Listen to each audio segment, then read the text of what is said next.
میں گروسری کی شاپنگ کرنے مال گیا تھا۔ ایک تو ویسے بھی مجھے کوئی خاص تجربہ نہیں تھا، بس بابا کے خوب ڈانٹ پھٹکار سننے کے بعد مجبوراً مجھے گروسری کے لیے آنا پڑا۔ امی نے اچھی خاصی لمبی چوڑی لسٹ مجھے پکڑائی ہوئی تھی اور اسی کے مطابق چیزیں نکال نکال کر ٹرالی پر رکھ رہا تھا۔ ایک دم پچھلی جانب سے زوردار کوئی چیز میری ٹانگوں اور پاؤں پر زور سے ٹکرائی کہ میں کراہ کے رہ گیا۔ بڑے غصے سے میں نے زیر لب گالی دی اور پیچھے پلٹ کر دیکھا۔ میں سوچ چکا تھا کہ جو بھی ہوگا اسے چھوڑوں گا نہیں۔ پیچھے پلٹ کے دیکھا تو ایک لڑکی تھی۔ اس نے ٹرالی میری ٹانگوں پہ ماری تھی۔ میں نے کہا، اے لڑکی، تمہیں نظر نہیں آتا؟ اندھی ہو کیا؟ کہنے لگی، او مسٹر، چشمے کی ضرورت تمہیں ہے، مجھے نہیں۔ کب سے تمہیں بول رہی ہوں، ہٹو یہاں سے، ہٹو یہاں سے، اور ایک تم ہو سمن بکمن امیون بنے کھڑے ہو۔ بہرے ہو کیا؟ اللہ نے کان نہیں دیے؟ میں نے کہا کہ اگر بائی چانس مجھے تمہاری یہ چنگاڑتی ہوئی آواز نہیں سنائی دی، اس کا مطلب یہ تو نہیں ہے کہ تم میرے پیروں اور ٹانگوں کا کباڑہ کر دو۔ اس مال میں اتنی زیادہ جگہ نہیں تھی کہ 2 ٹرالیز ایک ساتھ چل سکتی۔ میں نے اپنی ٹرالی ذرا سی پیچھے کی تو وہ اپنی ٹرالی لے کر برابر میں آ گئی۔ ایک لسٹ اس کے ہاتھ میں بھی پکڑی ہوئی تھی، جسے دیکھ دیکھ کے وہ چیزیں نکال نکال کے رکھ رہی تھی۔ میں جب بھی اپنی لسٹ کے مطابق چیزیں پکڑنے لگتا تو وہ پہلے ہی پکڑ کے اپنی ٹرالی میں رکھ لیتی۔ پتہ نہیں کیوں مجھے لگ رہا تھا وہ جان بوجھ کے یہ سب کر رہی ہے۔ میں نے غصے سے اسے دیکھا۔ بہرحال جیسے تیسے میں نے سامان ٹرالی میں بھرا۔ کاؤنٹر پر جا کر جیسے ہی کھڑا ہونے لگا، اس نے اپنی ٹرالی سے میری ٹرالی کو ہٹ کیا اور میری ٹرالی کو پیچھے کر کے کاؤنٹر پہ جا کے کھڑی ہو گئی۔ میں کب سے اسے برداشت کر رہا تھا۔ میں نے ٹرالی وہیں چھوڑی اور اس لڑکی کے پاس آ کے کھڑا ہو گیا۔ میں نے کہا، یہ کیا بدتمیزی ہے؟ کہنے لگی، کیا بدتمیزی ہے؟ میں نے کیا کیا ہے؟ میں نے کہا، میرے آگے زیادہ اوور سمارٹ مت بنو، تم کب سے مجھے پریشان کر رہی ہو۔ وہ کہنے لگی، زیادہ ہیرو بننے کی کوشش مت کرو، لڑکیوں کو امپریس کرنے کا یہ طریقہ پرانا ہو گیا ہے۔ میں نے کہا، تم جیسی لڑکیوں کو میں گھاس بھی ڈالنا پسند نہیں کرتا۔ کہنے لگی، چلو چلو پیچھے ہٹو، تمہارے ساتھ بحث کر کے میں اپنا ٹھیک موڈ خراب نہیں کر سکتی، چپ کر کے لائن میں کھڑے ہو۔ بہرحال اس لڑکی سے بحث کا نتیجہ یہ نکلا کہ 2-4 ٹرالیز اس کے پیچھے لگ چکی تھیں۔ کافی دیر بعد میری باری آئی۔ میں بڑے غصے سے سامان لے کے گھر پہنچا، لیکن گھر پہنچتے ہی ایک نئی بحث سننے کو ملی۔ روحان میری والدہ سے بحث کر رہا تھا، کہہ رہا تھا کہ اسی لڑکی سے شادی کرے گا جسے وہ پسند کرتا ہے، اور یہ پچھلے 1 مہینے سے ہو رہا تھا۔ میری والدہ کہنے لگی، تمہارے بابا نے صاف انکار کر دیا ہے۔ وہ کہنے لگا، کیوں انکار کر دیا ہے؟ وجہ کیا ہے؟ میری والدہ کہنے لگی، تم اچھے طریقے سے جانتے ہو اس لڑکی کے والد کی کبھی بھی تمہارے والد سے نہیں بنی۔ آپس میں ہمیشہ ان کی لڑائی ہوئی ہے، دونوں کا ایک ہی بزنس ہے، اور جب بھی کوئی کلائنٹ تمہارے باپ کا کام چھوڑ کر ان کے پاس جاتا ہے تو تمہارے والد کی اور محمود صاحب کی لڑائی شروع ہو جاتی ہے، اور تم اسی کی بیٹی سے شادی کرنا چاہتے ہو۔ خیر، محمود صاحب کو تو میں بھی جانتا تھا، اور یہ کوئی نئی بات نہیں تھی۔ ہمیشہ میرے والد کی ان کے ساتھ بحث اور مباحثہ چلتا رہتا تھا۔ دونوں ایک دوسرے کے جانی دشمن تھے، کیونکہ دونوں کی فیکٹری میں جینز کی پینٹیں ہی بنتی تھیں، اور اگر کوئی کلائنٹ میرے والد کو آرڈر دینے کے بجائے محمود صاحب کو آرڈر دیتا تھا تو میرے والد یہ سمجھتے تھے کہ محمود صاحب نے کوئی نہ کوئی غلط فہمی پیدا کی ہے، اور یہی حال ان کا بھی تھا۔ بہرحال یہ کہنا غلط نہ تھا کہ اگر ان دونوں کو ایک ایک قتل معاف ہوتا تو وہ ایک دوسرے کا کر دیتے، اور میرے بھائی کو انہی کی بیٹی پسند آ گئی۔ میں نے ابرو چڑھایا اور صوفے پہ جا کر بیٹھ گیا۔ ملازم سارا سامان کچن میں لے جا کے رکھ رہا تھا۔ میری والدہ کہنے لگی، تم اپنی اس بات سے باز آ جاؤ تو یہی بہتر ہے۔ تم جانتے ہو تمہارا باپ اس شخص کا نام بھی سننا نہیں چاہتا، اور تمہیں کیا لگتا ہے ہم رشتہ لے کے جائیں گے تو کیا وہ ہمارا استقبال کریں گے یا ہمارے سامنے پگھل جائیں گے؟ ایسا کچھ بھی نہیں ہوگا، وہ ہمیں دھکے دے کے باہر نکالیں گے اور ذلت الگ اٹھانی پڑے گی۔ میری والدہ نے روحان کو سمجھانے کی کوشش کی، لیکن وہ کچھ سمجھنے کو تیار ہی نہیں تھا۔ کہنے لگا، ایسا کچھ نہیں ہوگا، میں آپ سے کہہ تو رہا ہوں، آپ جائیں بات کریں، انہیں منانے کی کوشش کریں پلیز، میں نہیں رہ سکتا زوبیا کے بغیر۔ میری والدہ مجھے کہنے لگی، اب تم ہی سمجھاؤ اپنے بھائی کو، اس کا تو دماغ خراب ہو گیا ہے۔ میں اور روحان جڑواں بھائی تھے، لیکن ہماری شکلیں مختلف تھیں۔ اس وقت اس کی بکھری بکھری حالت دیکھ کر مجھے کچھ اس پر ترس بھی آ رہا تھا۔ بیچارہ پچھلے 2 سال سے اسی لڑکی سے محبت کر رہا تھا، لیکن جب بات رشتے تک پہنچتی تھی جب بات رشتے تک پہنچی تو پتہ چلا کہ وہ میرے بابا کی دشمن کی بیٹی ہے۔ بہرحال میری والدہ اٹھ کر کچن میں چلی گئی۔ میں جا کے روحان کے ساتھ بیٹھ گیا، جو کافی سنجیدہ اور پریشان لگ رہا تھا۔ میں نے اس کے کندھے پہ اپنا ہاتھ رکھا، کہا کیوں پریشان ہو رہا ہے یار؟ کہنے لگا تو کیا کروں، انہوں نے تو زوبیا کو اپنی انا کا مسئلہ بنا رکھا ہے۔ میں نے کہا کہ کچھ انہوں نے بنا رکھا ہے اور کچھ تم نے۔ ارے یار تمہیں کوئی اور لڑکی نہیں ملی تھی محبت کرنے کے لیے؟ کہنے لگا مجھے کیا پتا تھا، اب محبت سوچ کر تو نہیں ہوتی کہ یہ دشمن کی بیٹی سے نہیں کر سکتے۔ میں نے کہا دیکھو، یہ محبت کی فلسفی آج تک مجھے تو سمجھ نہیں آئی۔ پتہ نہیں تم لوگ ایک لڑکی سے محبت کیسے کر لیتے ہو۔ ارے کسی کی آنکھیں خوبصورت ہوتی ہیں، کسی کے بال لمبے ہوتے ہیں، کسی کی چال خوبصورت ہوتی ہے، اور ایسی ساری خوبیاں کسی ایک لڑکی میں ہرگز نہیں ہوتی۔ میری بات سن کر اس نے مجھے غصے سے دیکھا، کہنے لگا میں تمہاری طرح لڑکیوں سے فلرٹ نہیں کرتا۔ میں نے کہا تو کر لو، کیا فرق پڑتا ہے؟ ارے ایک کا روگ دل میں پالنے سے تو بہتر ہے کہ مختلف لڑکیوں سے محبت کرو، دل کی حسرتیں پوری کرو، اور پھر چھٹی، اور آخر میں ماں باپ کی پسند سے شادی کر لو، وہ بھی راضی ہم بھی راضی۔ وہ کہنے لگا ایسی حرکتیں تم ہی کرو تو بہتر ہے۔ یہ کہہ کے وہ میرے پاس سے اٹھ کے چلا گیا۔ میں ایسا ہی تھا، میری بیک وقت کئی لڑکیوں سے دوستی تھی، اور سوچا یہی تھا کہ شادی اپنی امی کی پسند سے کروں گا۔ لیکن سارا مسئلہ روحان کا تھا کہ اسے زوبیا سے محبت ہو گئی تھی۔ بہرحال میں اس کے معاملے میں کچھ بھی نہیں کر سکتا تھا، کیونکہ میں جانتا تھا میرا باپ کبھی نہیں مانے گا، اور اگر بالفرض وہ مان بھی گئے تو محمود صاحب کبھی نہیں مانیں گے۔ شام کو میں نے پھر ایک لڑکی سے ملنے جانا تھا، جس سے میری پچھلے 2 مہینے سے فون پر بات ہو رہی تھی، اور اب بات ملاقات تک پہنچ چکی تھی۔ اس لیے میں اپنے کمرے میں گیا، جینز کی پینٹ پہنی، ایک برانڈ کی خوبصورت سی شرٹ پہنی، بال بنائے، تیار شیار ہو کر میں گھر سے نکل چکا تھا۔ جب میں ریسٹورنٹ میں پہنچا تو وہ لڑکی پہلے سے موجود تھی۔ ہمارا تصاویر کا تبادلہ تو بہت پہلے ہی ہو چکا تھا، لیکن ملاقات پہلی بار ہو رہی تھی۔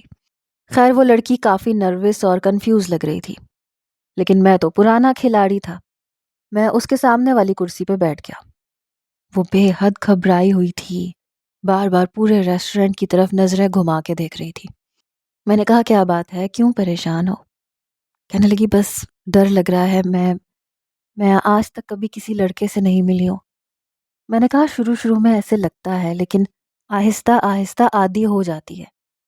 کہنے لگی دیکھو مجھے ڈر لگتا ہے، میرے والد بہت سخت مزاج کے ہیں، اگر انہوں نے مجھے تمہارے ساتھ دیکھ لیا تو مجھے جان سے مار ڈالیں گے۔ میں نے کہا کچھ نہیں ہوتا، اچھا بتاؤ کیا آرڈر کروں تمہارے لیے؟ میں نے مینیو کارڈ کھولتے ہوئے کہا۔ بہرحال جتنی وہ پریشان تھی میں نے خود ہی آرڈر کر دیا، لیکن ابھی آرڈر بھی نہیں آیا تھا جب ریسٹورنٹ کا دروازہ کھلا اور وہی افلاطون قسم کی لڑکی غصے سے اندر داخل ہوئی۔ میں اسے پہچان چکا تھا کیونکہ ابھی دوپہر میں ہی تو میری اس سے ملاقات ہوئی تھی۔ حیرت مجھے یہ ہوئی کہ وہ سیدھا میری ٹیبل کی طرف آ رہی تھی۔ میں اسے دیکھ کے کھڑا ہو گیا، لیکن وہ میرے سامنے بیٹھی لڑکی کو کہنے لگی تمہیں شرم نہیں آتی؟ اس فلرٹی کی باتوں میں آ کے تم اپنے باپ کی عزت داؤ پہ لگا رہی ہو؟ اس کمینے کا تو کام یہی ہے، لڑکیوں کو پھنسانا۔ میں نے کہا او ہیلو، دماغ تو ٹھیک ہے تمہارا؟ تم کون ہوتی ہو میرے بارے میں ایسی باتیں کرنے والی؟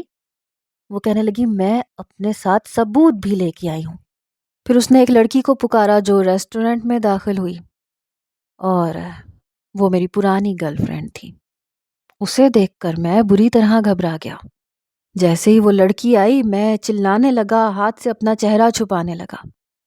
میری پرانی گرل فرینڈ راہیلہ انجم سے کہنے لگی کہ یہ تو شایان کی پرانی عادت ہے، یہ لڑکیوں سے فلرٹ کرتا ہے۔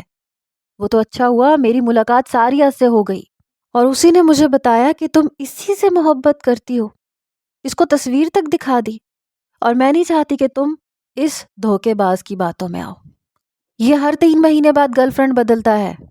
یہ سن کر میں بڑا پریشان ہو گیا، کیونکہ تینوں لڑکیاں مجھ پہ چڑھ دوڑیں اور وہاں پہ موجود لڑکے مجھ پہ ہنسنے لگے۔ مجھے نہیں پتا تھا کہ میری یوں بھی رسوائی ہو سکتی ہے، وہ بھی اس لڑکی کی وجہ سے جس کا نام ساریہ تھا۔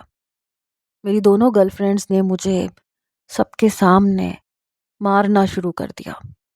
بڑی مشکل سے اپنا آپ بچا کے میں بھاگنے لگا تو وہاں مجھے نوجوانوں نے گھیر لیا۔ مجھے برا بھلا کہنے لگے کہ تمہیں شرم نہیں آتی، لڑکیوں کے ساتھ اس طرح کے کام کرتے ہو۔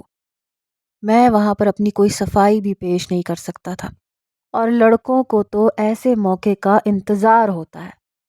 بہرحال میری اچھی خاصی ٹھکائی ہو چکی تھی، میرا تماشا بن کے رہ گیا تھا، اور وہ لڑکی ہنس رہی تھی۔ میرا جی چاہ رہا تھا اس لڑکی کا گلا دبا دوں، اسے جان سے مار دوں۔ بہرحال جب میں گھر پہنچا تو میری شکل کا نقشہ بگڑا ہوا تھا۔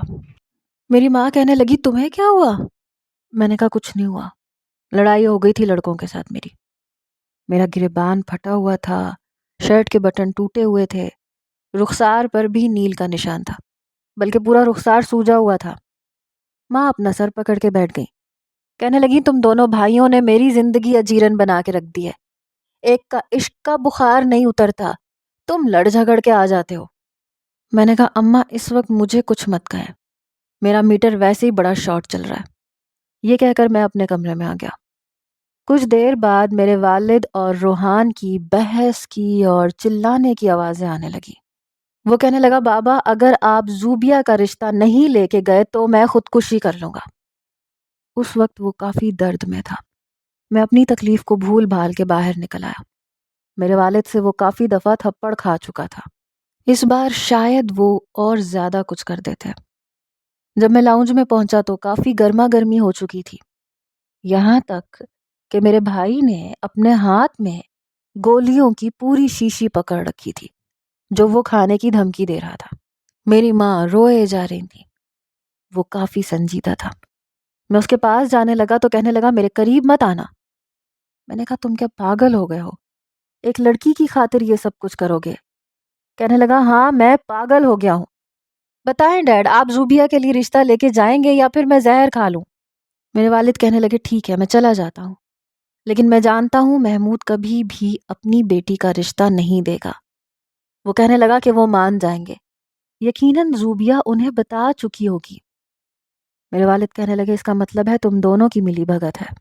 وہ کافی ناخوش تھے، لیکن اولاد کے ہاتھوں مجبور ہو چکے تھے، اس لیے انہوں نے ہتھیار پھینک دیے۔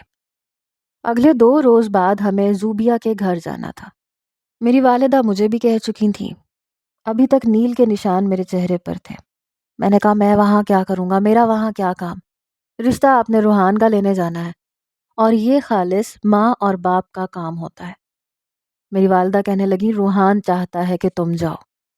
میں نے کہا میں نہیں جا رہا، میری شکل دیکھی ہے آپ نے، اس شکل کے ساتھ جاؤں گا میں، کافی انسلٹ ہو جائے گی میری، آپ جائیں۔ جیسے ہی میری والدہ باہر کے لیے گئیں تو تھوڑی دیر بعد روحان آ گیا، مجھ سے کہنے لگا تم کس بات کے بھائی ہو، کبھی تم نے میرا ساتھ دیا ہے؟ میں نے کہا تو کیا کروں، تمہاری خاطر میں زہر کھا لوں یا میں جا کے تمہارے سسرال کے پیروں میں گر جاؤں؟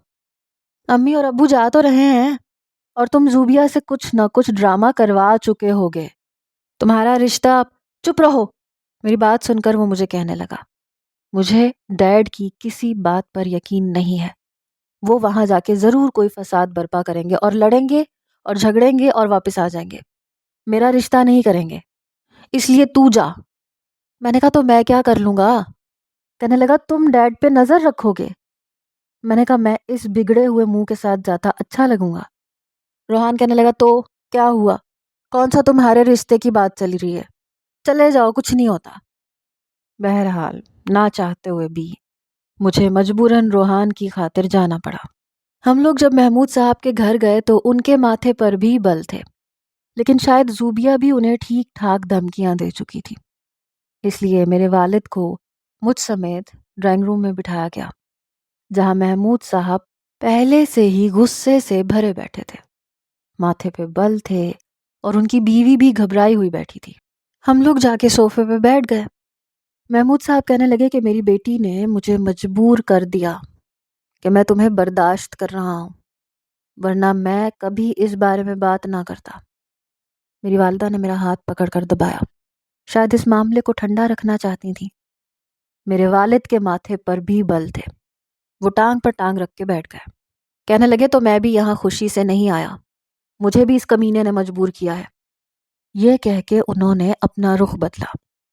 میری والدہ نے میرے باپ کے بازو پہ ہلکی سی کوہنی مار کے چپ رہنے کا اشارہ کیا۔ دونوں ہی خواتین اپنے شوہروں کو ٹھنڈا رکھنے کی کوشش کر رہی تھیں۔ کچھ ہی دیر بعد ملازمہ آئی، سامنے رکھے ٹیبل پر جوس وغیرہ رکھ کے چلی گئی۔ زوبیہ کی والدہ ہمارے سامنے جوس پیش کرنے لگی۔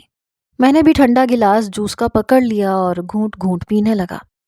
میری والدہ کہنے لگی آپ زوبیہ کو بلا دیں، ہم اس سے ملنا چاہتے ہیں۔ شاید وہ معاملے کو آگے بڑھانا چاہتی تھی۔ اس کی والدہ نے اسی ملازمہ سے کہا کہ جاؤ زوبیہ کو لے کے آؤ۔ وہ ملازمہ مسکراتی ہوئی کمرے سے باہر نکل گئی۔ میرا جوس ابھی ختم بھی نہیں ہوا تھا جب میں نے ڈرائنگ روم میں 2 لڑکیوں کو آتے ہوئے دیکھا۔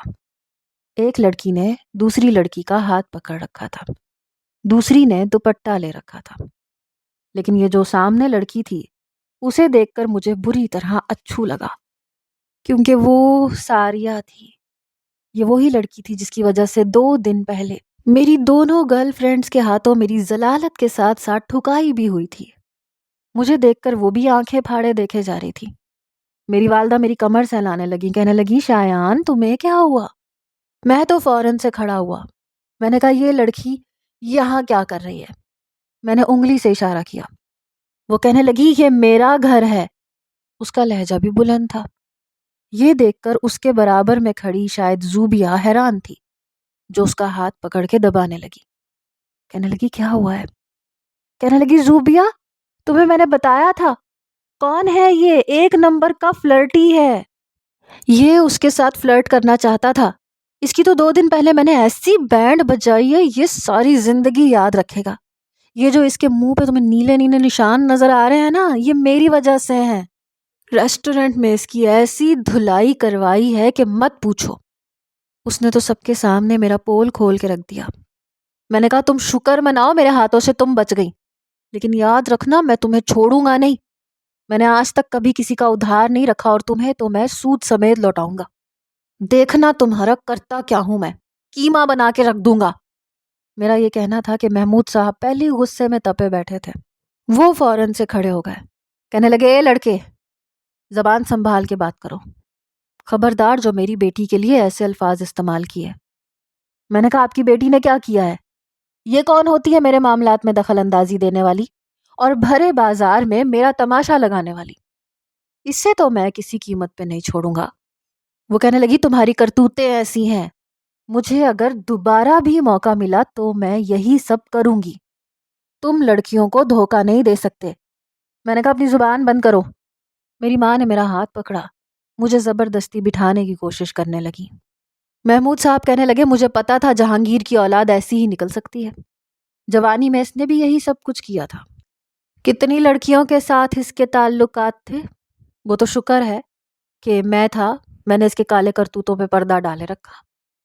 یہ سن کر میرے والد غصے سے کھڑے ہو گئے، کہنے لگے تمہارے بھی بہت سے راز ہیں جو میں نے اگر یہاں تمہاری بیوی کے سامنے کہہ دیے اور تمہاری بیٹیوں کے سامنے تمہاری اصل شکل دکھا دی تو تم منہ چھپاتے پھرو گے۔ تم دبئی میں جا کے کیا کچھ کرتے رہے تھے؟ سارے کچے چھٹے کھول دوں گا۔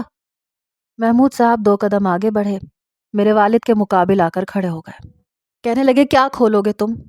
اپنی زبان سنبھال کے بات کرو ورنہ میں تمہیں… یہ کہنا تھا کہ ساریہ فوراً سے وہاں پہنچ گئی، کہنے لگی بابا آپ پیچھے ہو جائیں، یہ اپنے باپ کا بیٹا ہے۔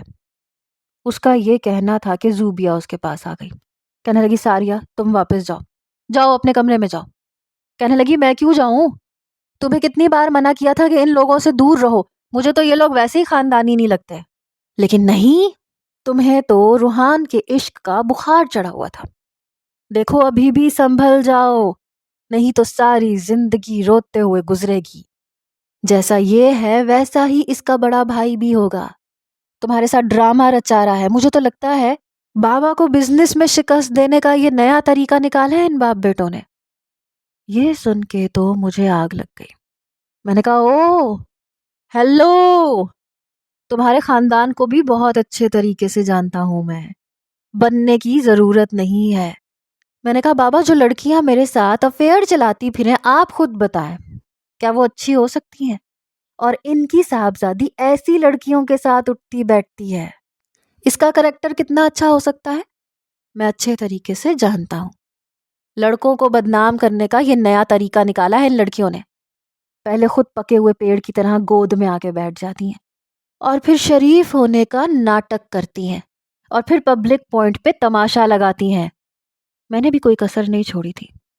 محمود صاحب نے ساریہ کو گھور کر دیکھا تو وہ چپ ہو گئی۔ بہرحال زوبیہ اپنے والد سے کہنے لگی بابا آپ ان دونوں کی باتوں پہ توجہ مت دیں۔